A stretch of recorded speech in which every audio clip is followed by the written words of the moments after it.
की बात नहीं है। मठन में मंदिर की बेहुरमती करने वालों को इंसाफ के कटघरे में खड़ा करने की कश्मीरी पंडितों ने मांग की है।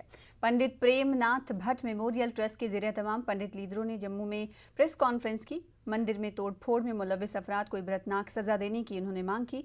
इस मौके पर इन पंडित लीडरों ने इस बात पर अफसोस का इजहार किया कि हुकूमत उनके मंदिरों और श्राइन्स को तहफ़्फ़ुज़ फराहम करने के बिल की मंजूरी का देरीना मुतालबा पूरा नहीं कर रही है।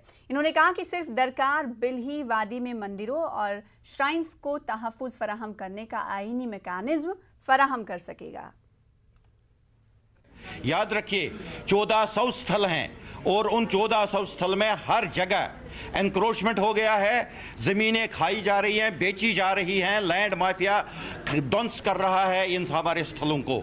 और ये एक बड़ा कारण है जिसकी वजह हमें लगता है कि जब तक सरकार की एडमिनिस्ट्रेशन की मिलीभगत नहीं है उनके साथ, तो इनको श्राइन बिल पास करने में या एक ऑर्डिनेंस लाने में जिससे ये सारे धर्मस्थल सुरक्षित हो जाएं, ये किसी की ज़मीन नहीं है कि इसमें कोई भी पैच वर्किंग या एडॉक मेजर्स नहीं काम आएंगे। इसमें संवैधानिक हमको इसका संरक्षण मिलना चाहिए। वो तभी संभव होगा जब के बिल पास होगा।